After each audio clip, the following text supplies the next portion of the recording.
Susan Henderson. Good afternoon. My name is Susan Henderson. I am a cattle rancher. I was born on the property that we now own south of Edgemont. We have owned and operated that as a family since 1902. We know a great deal about this area, and we know a great deal about water. It is my considered opinion, after having looked at this for a long time, that we cannot afford this project. This project will destroy the water in this area. When we do that, the cattle ranches will not be able to survive. 98% of us now use underground sources of water to augment our water supplies. Without steady water, we cannot run these ranches, period. This area also has the Angostura Dam, which is the largest freshwater irrigation and recreation dam in western South Dakota. This dam is under siege because we have the Dewey Burdock area, which now has over 200 open pit mines left from the 1950s and 1960s. This area is draining into Pass Creek and Beaver Creek and ultimately into the Cheyenne River, where it ultimately ends up in Angostura Dam, which then drains into the Missouri River. This is a critical water source, and it's a critical water source as identified by the Environmental Protection Agency. This area has 7,650 boreholes that were drilled there by the Tennessee Valley Authority during the time after uranium mining was suspended by the 4 companies that had gone broke and abandoned the open pit mines in the Dewey Burdock area. 4 of those mines are at least a mile across, and they have at least 90 feet of extremely contaminated, radioactive, arsenic-laden water. It kills every wildlife that approaches it. Now, the proposal before us is to have another 4,000 wells drilled.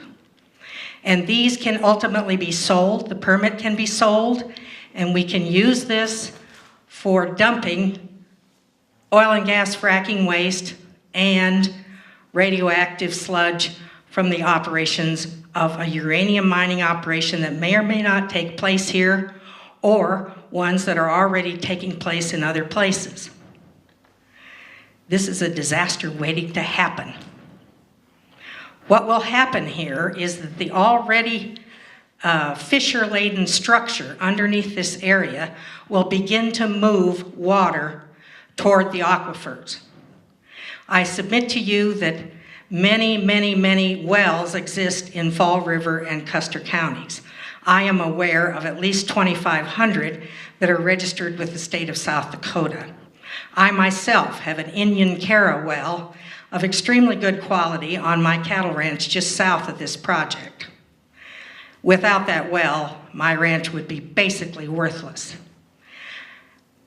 We have an opportunity to put a stop to this. We need to put a stop to this. We need to do whatever it is going to take to put a stop to this, because our livelihood depends on this. We will not get another chance. Once these aquifers are polluted, there is no going back. There is no fixing. There is no taking the arsenic out. There is no taking the radiation out in sufficient quantities to make it okay to use. In the area of the Dewey Burdock, the Madison, the Minnelusa, and the Indian Cara aquifers are in close proximity. They are also broken up by the 7,650 already there, the wind cave structure that's underneath it, the various things that were done that during the mining activities. In other words, it's Swiss cheese. And what we are going to do is move radioactive waste into this Swiss cheese and then contaminate our water. We can't get this back. And we can't afford the finances that will happen to us. Let's look at what would happen. You will destroy ranching and farming in this county, which is most of the action. 60% of the taxes paid in Fall River County come from those operations. You will make a mess out of tourism because you will lose water in key areas, and word will get around that people don't need to come here anymore. Ms. Henderson, your time is up, so I need you to wrap up, please. Now, I would say to you that we can find Washington. I can find Washington. I will find Washington. By this presentation, I wish to preserve my right to object to whatever decision you make that it allows this project. So be on notice that this is something that we should all band together to stop. Thank you. Thank you very much, Ms. Henderson. Next, if we can have Euria Lualen.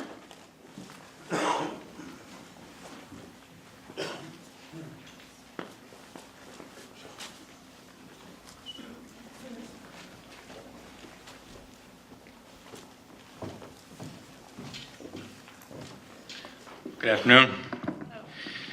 Sure appreciate what everybody said to this point. I'll keep mine short.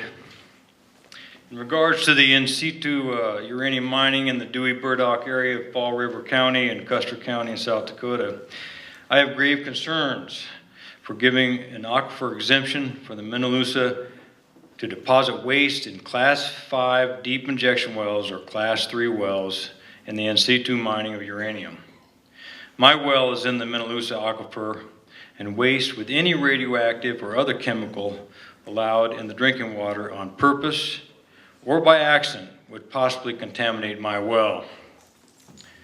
While we know a lot about what happens underground, we certainly do not know the extent and variables of the geological forms below the surface to guarantee how water moves or will move.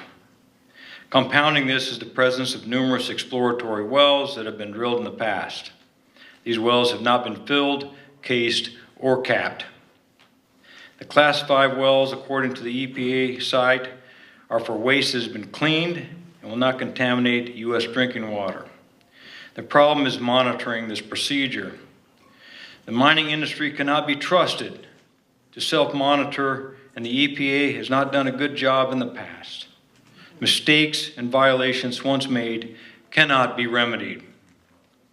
It has been discovered that pumping high-pressure fluids into faults and cracks in the rock can and do cause increased earthquake activity and strength. The area in question is of this nature and has connections with immense cave networks such as Jewel and Wind Cave. This area has already suffered at the hands of the uranium mining industry. These foreign corporations basically exploited the area and left the cleanup to the taxpayers. The medical and physical harm is still evident today. I'm asking this application for uranium mining and high-pressure deep injection waste wells be denied. Thank you.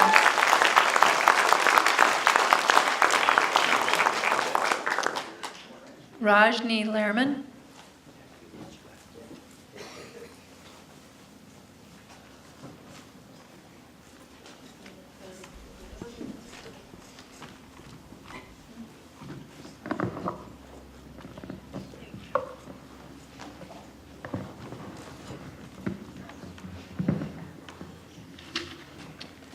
My legal name is Karen Lerman. I'm here to strongly urge you to deny both the UIC Class 3 area permit for injection wells for the ISR of uranium and the UIC Class 5 area permit for deep injection wells that will be used to dispose of ISR processed waste fluids in the Mereino Formation. My husband and I recently purchased property here in Hot Springs and relocated here for the natural beauty, peace, and clean air and water afforded to this less populated part of the country. This is intended to be our place of retirement. I am deeply concerned about the prospect of our final residents being degraded and devalued by the potential contamination of our water supply. Our property, located at 2244 Minnetonka Ave, has a well in the Mereino Aquifer. The water is pure and clean, and we currently use it extensively to grow organic vegetables, feed our animals, as well as many other uses that we need outdoors. Since our property is 2 acres, it is large enough to subdivide in the future if we so choose. Any additional structures we may build on our property could actually tap into our well for potential household use. That is, of course, unless you approve these permits. The proposed permit in particular for deep injection wells that would be used to dispose of the ISR process waste fluids into the Mereino Formation is a real threat to my family, home, and community for numerous reasons, including 1, the mining industry's recurrent inability to properly manage these materials safely. Number 2, the Black Hills geology is not static, and the sheer movement of the earth allows for the material to flow into our aquifers.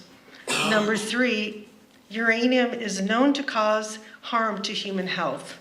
And number 4, the potential of increased seismic activity could result in our town losing its greatest resource, our water.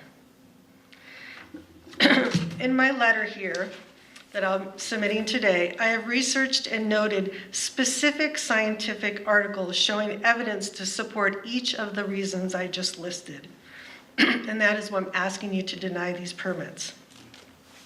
As a yoga instructor, a health and wellness advocate, and the director of the new Hot Springs Farmers Market, I spent a considerable amount of my time and money to educate myself and others how to live a long and healthy life. Pumping our aquifer with the fluids containing uranium puts me, my family, and our community at substantial health risks. Is the EPA going to pay for our long-term health care bills due to uranium exposure? Are you going to provide me, my family, and our community with clean drinking water for the rest of our lives? Is the EPA going to reimburse our city for possible losses to our main economic resource if Fall River was to dry up as a result of the proposed mining activities? I doubt it. But it is your main responsibility to protect the public's access to clean water per the Safe Drinking Water Act. No exemptions of this law should be made, nor any permit be issued to mine uranium or dump toxic chemicals into our critical aquifers, which are necessary to sustain life. Please use your conscience and your legal obligation to the American public and deny these permits. Thank you, Ms. Lerman.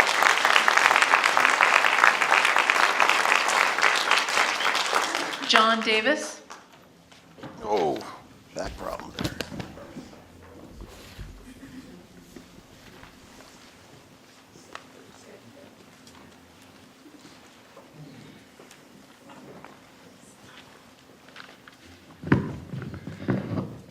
Thank you for being here today and giving me an opportunity to speak. My name is John Davis. I hold a degree in Bachelor's of Science degree from Black Hills State University. And I've used that to understand heavy metal poisoning. Your report claims that there's no potable water in the Mereino Aquifer is untrue. If what our well driller told us about 20 years ago here in the outskirts of Hot Springs was that our water from the Mereino Aquifer was the best in the county. Of course, now you've heard that from my mom. She was here. Hearing everyone's testimony today, I can't see why this would even be a question as to whether or not to do it or not, to dump this water in there, because it's toxic. And you're going into an aquifer. Usually you go underneath it, right? From what I'm understanding. it doesn't make sense. I mean, there's something else here. There's no uranium there to be mined that's profitable. So what are you not telling us?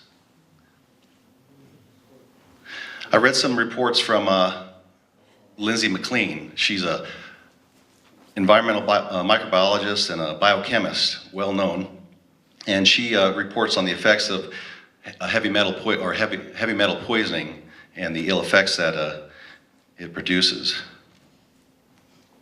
You know, this water is essential to all living organisms. We are in a symbiotic relationship with everything in this planet. And someone mentioned the law of karma. That's the law of cause and effect. What you sow, so shall you reap. And other people have said, you're not even in this town, so the people who are going to be making the money, they'll make the money and leave. So where does that leave us? And someone said, we have to clean up the mess. You can't really say what the underground topography is. You don't know, we don't know. There's no instruments to tell you. So why not bet on the sure thing that don't deposit the nuclear waste and the heavy metals and leave it alone and let nature take care of it? You know, this concerns me because we were going to sell our place several times, but I said, no, we got the greatest water here. And it supports life. If you damage it, you can't take that back. 4.5 billion years is the half-life of uranium. That's a long time.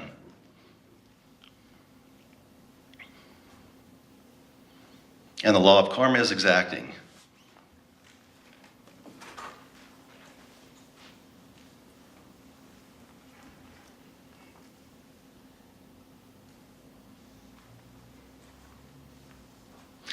So I guess I would just leave you with a question. I know you're not answering questions, but when you joined the EPA, what gave you the right to make the decisions that affect our lives? What gives you that right? And you just think about that, because I love this place. Thank you, Mr. Davis.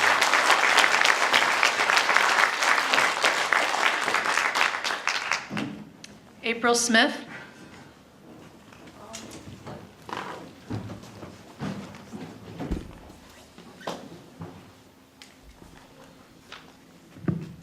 That came up so fast.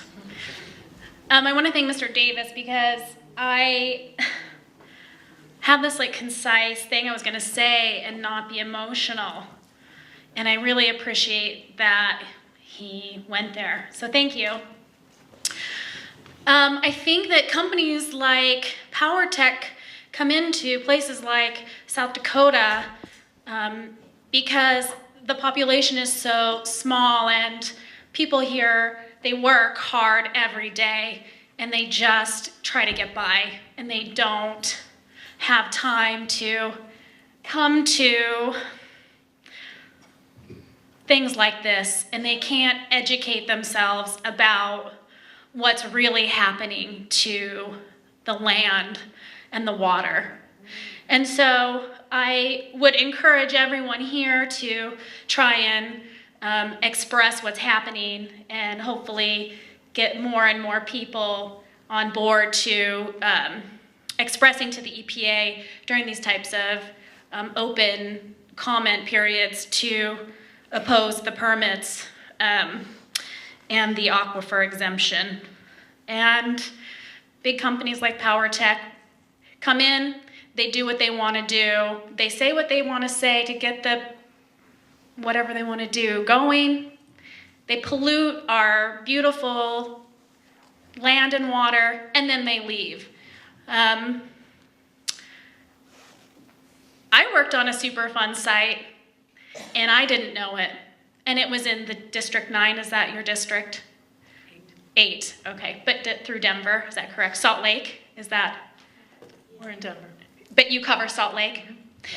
And so, there's a lot of educated people that I worked with, and they didn't know that they worked on a Superfund site.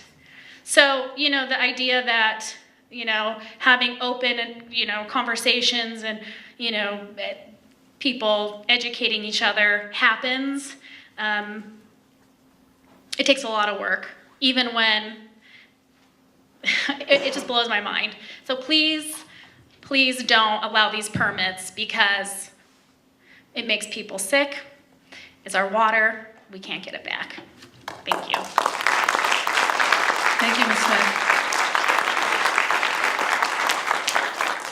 Sara Peterson?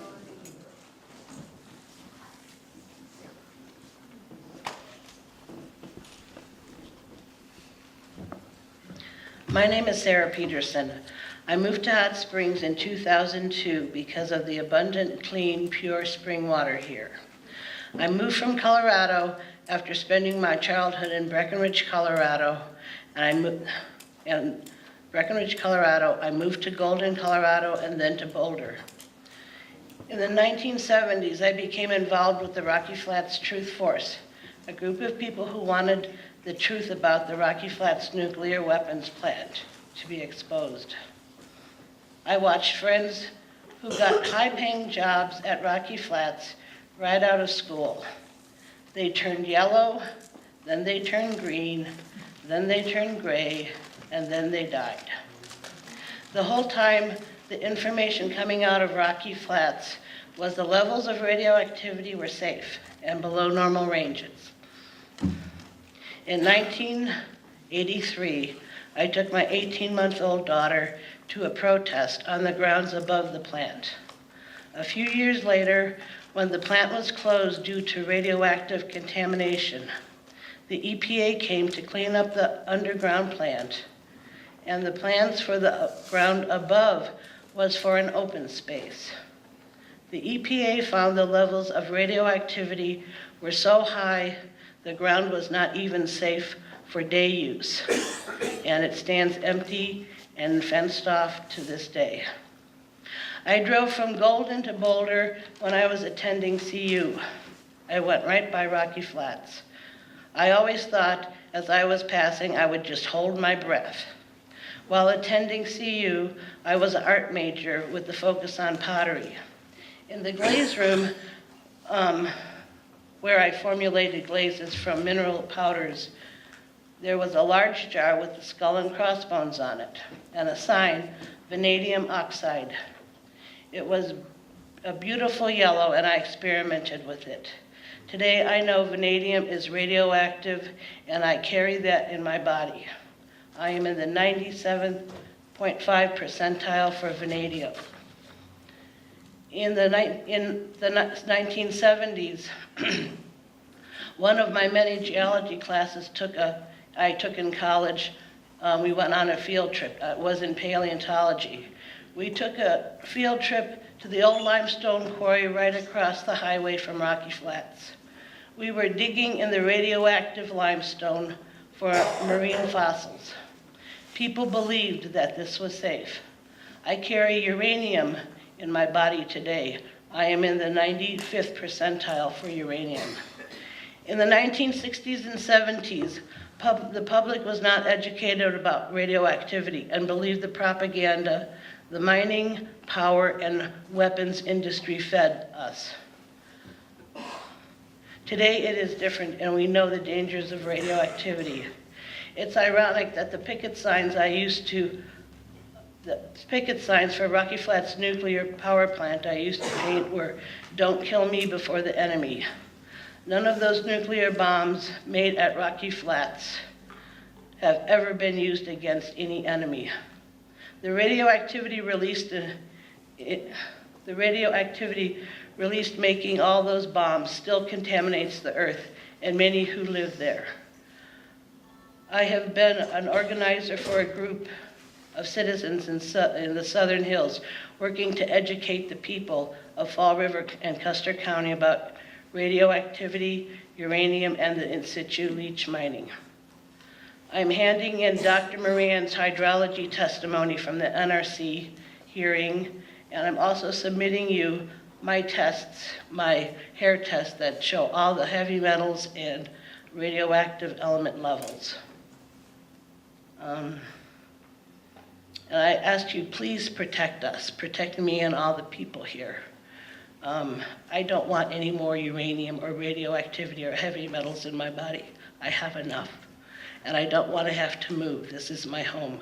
And I moved here because of this spring water, this beautiful, beautiful water. Thank you, Ms. Peterson.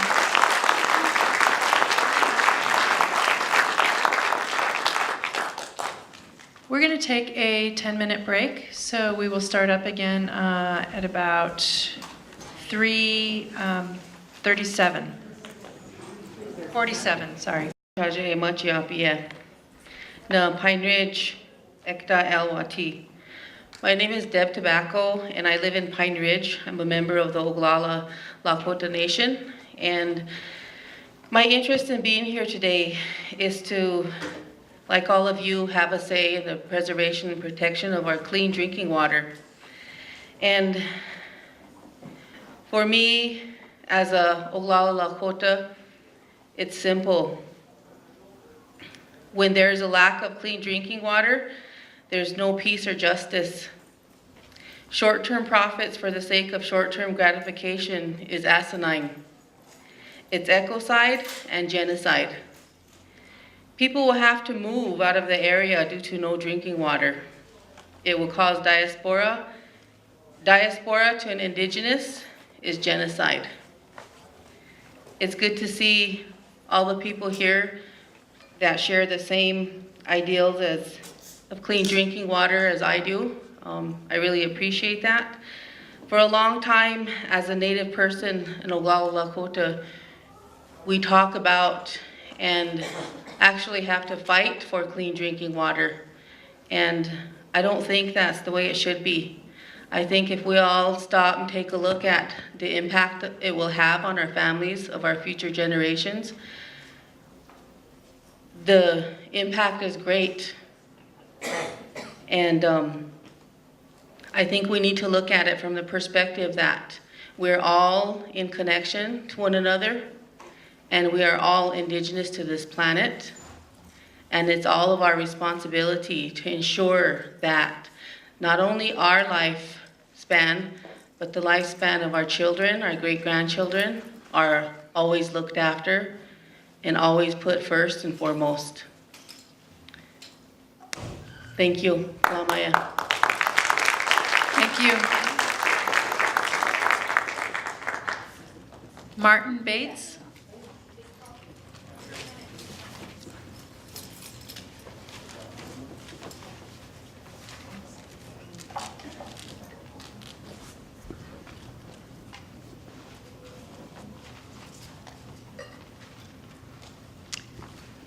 Yeah, we need you to have come up, thanks.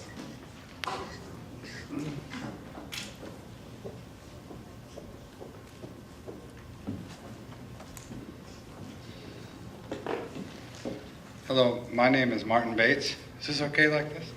If you can pull the microphone up. Yeah, I'll just hold it. I'm a veteran with 20 years in the United States Air Force. I'm not a resident of this area. I'm just learning about this area. My wife and I are residents of Madison, South Dakota, but we're really residents of a motorhome, and we travel around, and we appreciate that South Dakota welcomed us several years ago as residents, and we can do that. I'm also, I had 20 years in the Air Force, and when I got out of the Air Force, I joined an organization called Veterans for Peace, and we stand up for equal rights, human rights, smart decisions. And having spent my whole life trying to walk lightly on earth, I've noticed that there's a lot of people that don't walk lightly on earth. And I don't know, it seems like they do it because they disregard other humans, and they disregard water, air, trees, animals, etc. And usually because of ignorance, greed, convenience, or just pure meanness. If you think about that a moment, you'll see what I mean. There are people that they see that I do something for Earth, and they immediately go behind me and throw trash on the ground because they want to counter what I did. Now, I can see a lot of dumb things happening. Not that I'm all that bright, but I did listen to my mom and dad.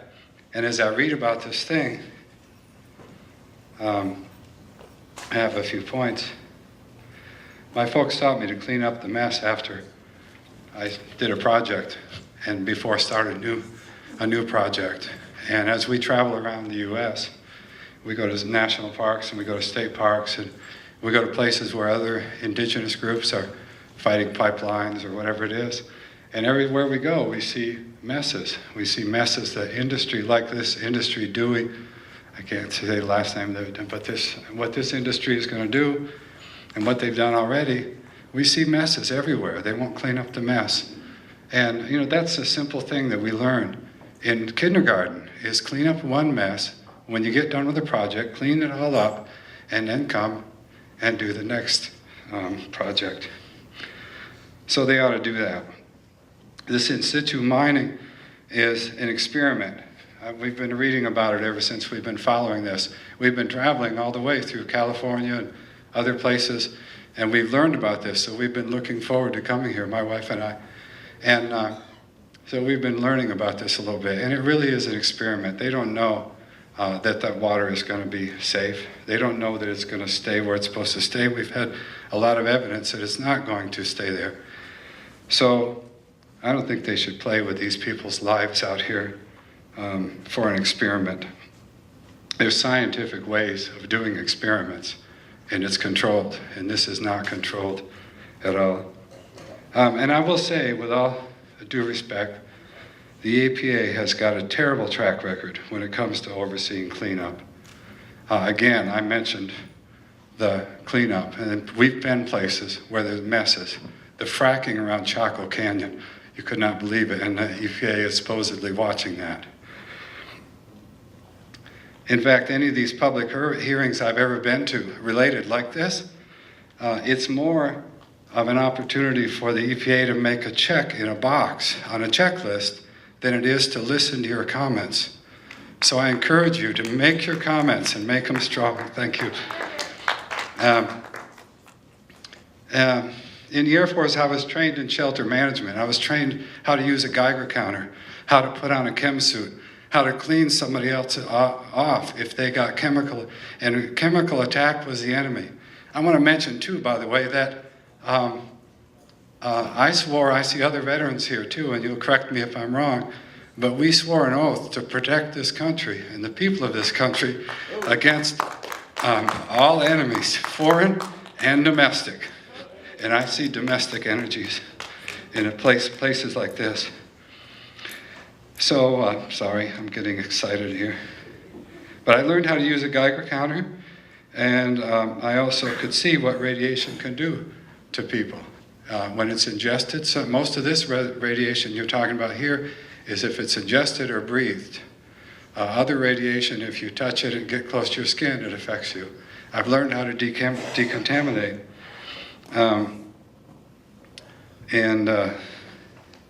And I've been hearing about these geological faults in the area with good evidence we just heard.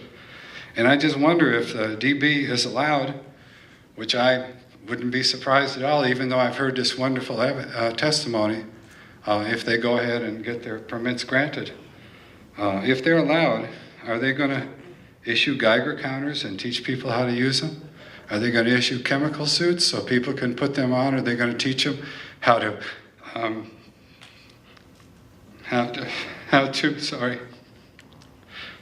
Mr. Martin, I'm sorry, Mr. Bates, I apologize. Your time is up, so I need you to wrap up, okay. Please. I hope they'll also teach them how to decontaminate their neighbors and their family. Thank you for your time. Thank you.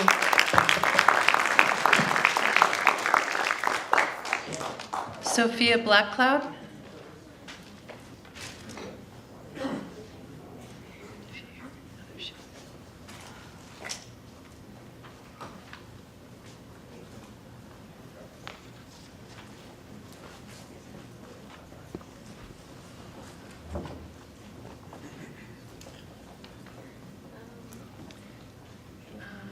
It's hard for the court reporter, if you can come up. Yeah.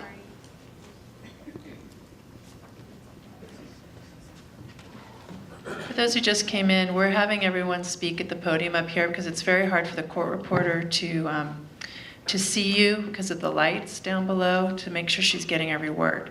So, thank you. Go ahead. Thank you again. My name is Sofia Makbia Sapa. I am Hunkpapa Lakota of the Great Sioux Nation.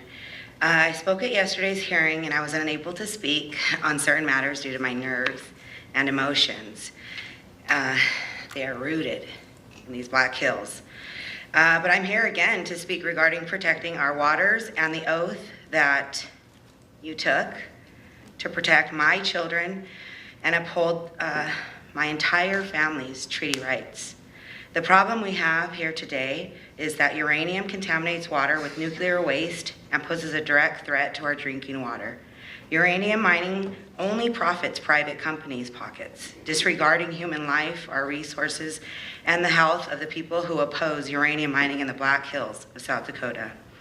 Water is the main source of life for all living things, and we cannot afford the risk of contamination. Do the right thing. And in your hearts, clear your mind, smudge yourselves, and look into my daughter's eyes, my 3-year-old daughter. I have 4 daughters and 1 son. Look into their eyes, and please, please, for their future and your children's and their children's future, stand up for what is right and protect our water, protect our children, and stop uranium mining, period. And don't mine in the Black Hills.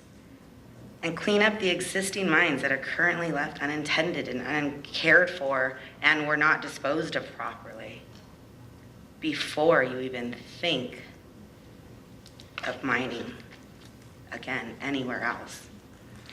And so with that being said, I just want to quote our great headman, Sitting Bull, by just reading a few of his quotes.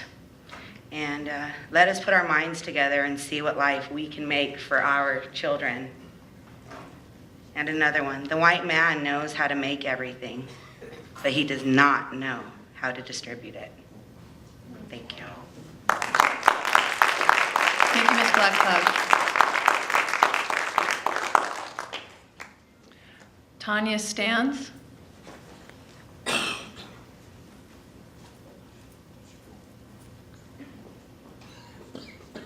Did I say that right? Tonya or Tonya Stines? Oh, okay. Janie Stein.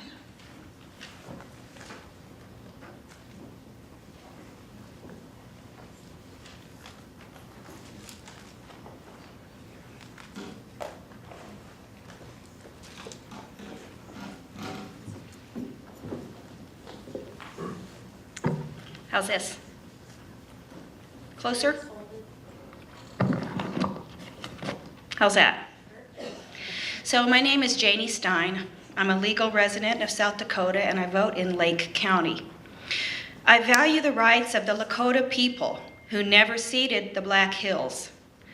I value the land and the ecosystems around the area that are risked and in all probability irreversibly damaged in preparation for mining, during mining, and after the mining, and especially uranium mining. As we know, everything is connected. And uranium mining in this area would affect lots of other areas, especially at the level of the aquifers. No permit should be granted. No permit should be discussed until all previous mines are completely cleaned up. Genuine tribal consultation should occur. Tribal-approved cultural and archaeological surveys should occur. Lakota translators are needed at these hearings. Do we have some? If this water will be so safe after treatment, why is the EPA planning to exempt the Indian Cara Aquifer from the Safe Drinking Act? This seems to me like another example of a private, for-profit, and in this instance, global corporation ramming their resource extraction and environment-destroying project down the throats of the caretakers of the land. According to the World Nuclear Organization, The USA legislation requires that the water quality in the affected aquifer be restored so as to enable its pre-mining use. Usually this is potable water or stock water, usually less than 500 parts per million total dissolved solids. While not all chemical characteristics can be returned to those pre-mining, the water be usable for the same purposes as before. Often it needs to be treated by reverse osmosis, giving rise to a problem in disposing of the concentrated brine stream from this. After termination of an in situ leaching operation, the waste slurries produced must be safely disposed and the aquifer contaminated from the leaching activities must be restored. Groundwater restoration is a very tedious process that is not yet fully understood. Even after considerable processes, various problems remain unsolved. Contaminants that are mobile under chemically reducing conditions, such as radium, cannot be controlled. If chemically reducing conditions are later disturbed for any reason, the precipitable contaminants are remobilized. The restoration process takes very long periods of time. Not all parameters can be lowered appropriately.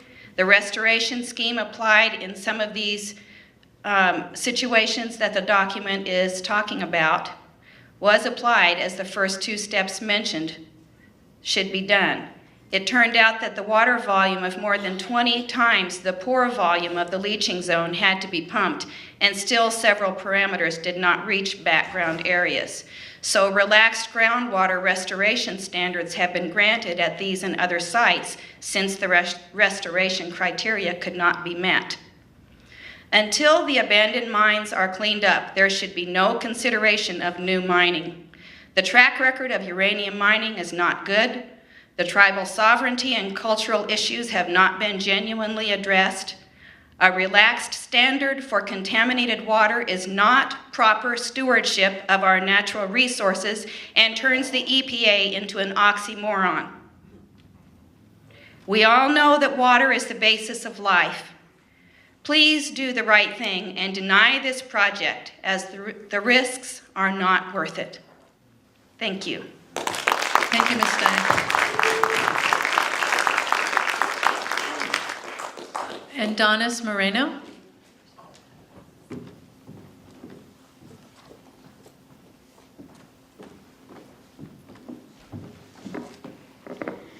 Hello, I would like to introduce myself in my traditional language. Hami dakyapi chante washte nape chiusapi and Endonis amachapi wikoshkalaka hemachaye wanietu ma ake numpa. Waziaha hemataha meniluzaha awati. Hello, my relatives. I would like to give you a heartfelt handshake. My name is Endonis, and I am a young woman. I am 12 years old. I was born in Pine Ridge Reservation, and I live in Rapid City, South Dakota. I was taught by my auntie Tonya Stines that spiritually is stronger than scientifically. So I know for a fact that according to the Fort Laramie Treaty of 1851, this is Indian land. And what would the government do if we broke a treaty? Thank you. Thank you. Mountain Man Scott.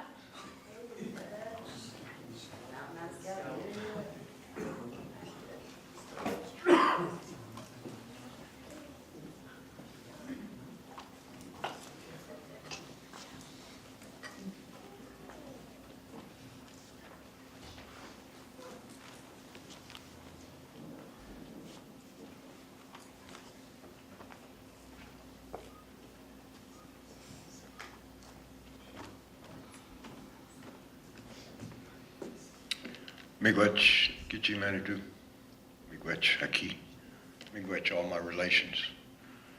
I ask forgiveness in advance for the elders and the people of this land. I do not know your language well, and out of respect I should. or at least have a translator here. So, in the future, I suggest that happen.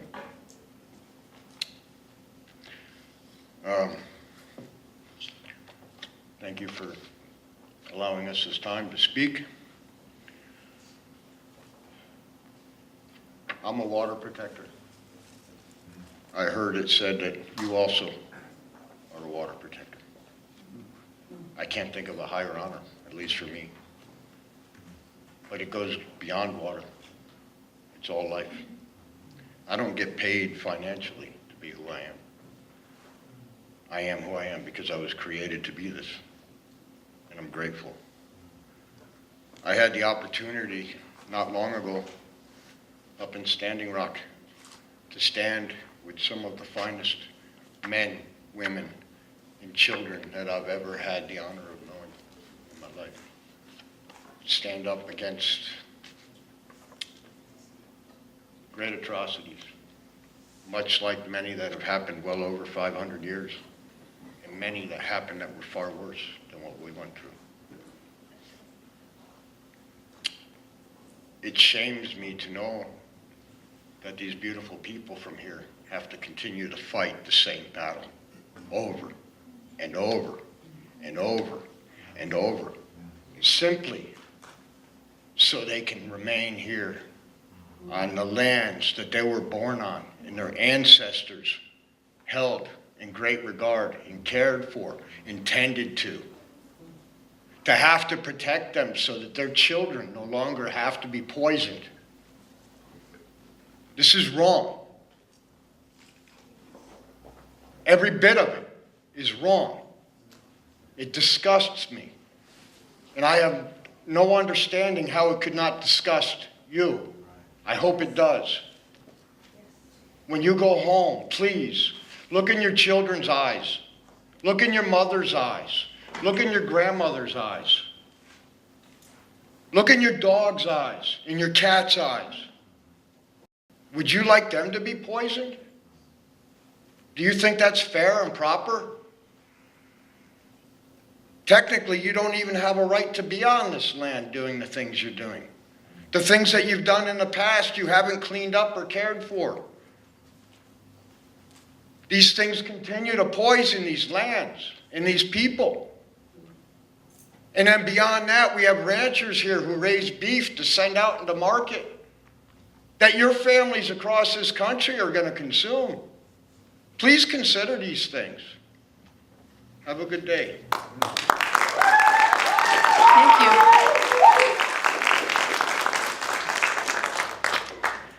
Jerimiah Moreino?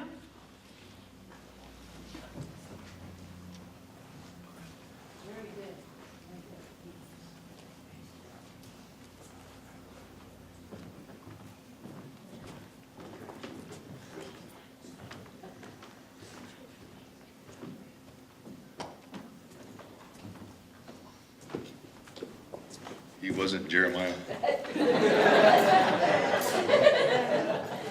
Thank you for clarifying that. Oh, me dakiapi, chantewa ste na pe choose up yellow. Nema betu kile wa ste you happy. Mikushiku washichu ki lecha eapi, Margaret Tyan chiapi. Lakota Lakoyapi, Lecha Eapi, Margaret Wanicha Olewi, Chiapi. Mihunki, Washichuki Lecha Eapi, Gracie Richard, Chiapi. Nahanaku Miateki, Francisco Moreino, Chiapi. Washichu Kihan Lecha Eapi, Jerimiah Moreino, Amachi Api Alu. Lakotia Lecha Eapi, Akichita Jikala Mielu. Ogalala Lakota, Vichasha, Hemacha Elu.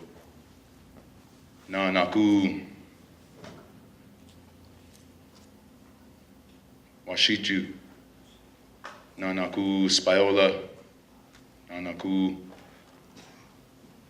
Ikchewi Chasha e Machalo. Nanaku Cheska Oyate e Mataha Lo. Na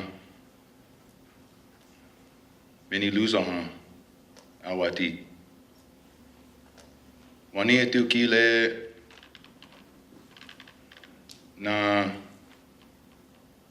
ota yalo. Wani etu ki wikchemana yamani sam dopa. Mi chungshi washichu lecha ayapi. Endonis Moreino. Mi chungshi Lakota lecha ayapi. Chante ognakawi hechiapi. I just introduced myself in my sovereign nation's traditional language. My name is Jerimiah. My grandmother's name is Margaret Redshirt. My dad's name is Francisco Moreino. My mom's name is Gracie Redshirt. And my daughter was just up here just a little while ago, Endonis.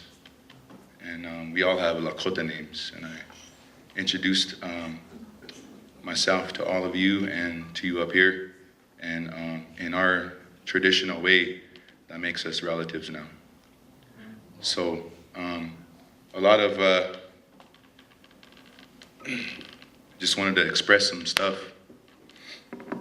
My students, I brought some of my students with me. I work in Rapid City, South Dakota, and I work with the youth.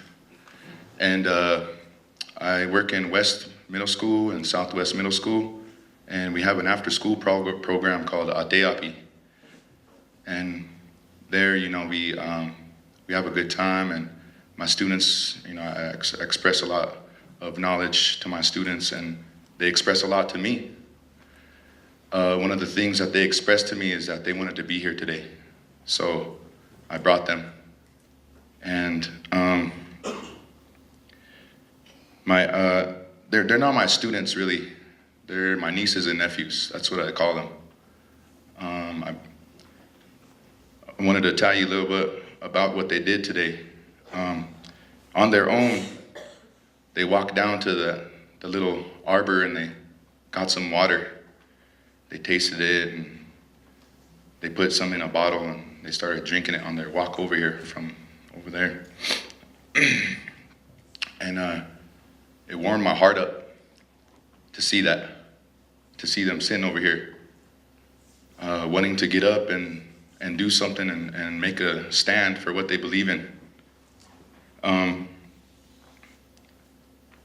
I just wanted to let you guys know that you're sitting here on Indian land, and I would like to deny this uranium mine. It is going to affect our water, and we heard that from the testimonies from today.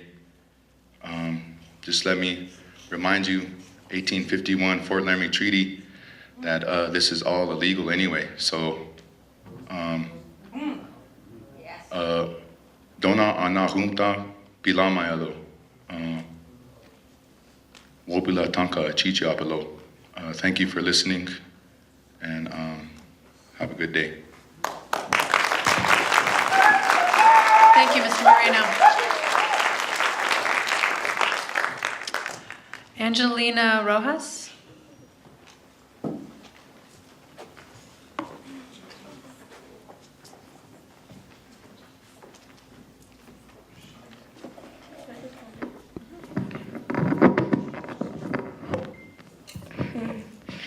Madakya se ha Angelina ich macha pi vikoshkala ka himacha ye wani tuma aki zapta abslosicha himata ha Ogalala Lakota himata ha mene luza ha awati. Hi, my name is Angelina Rojas. I am 15 and I am a young woman. I live in Rapid City, South Dakota, and I'm from Pierre, South Dakota. I was born in Pierre, and I have a quote from Evo Morales. He was a man, part of a movement for social political sovereignty people And he said, sooner or later, we will have to recognize that the earth has rights to live without pollution.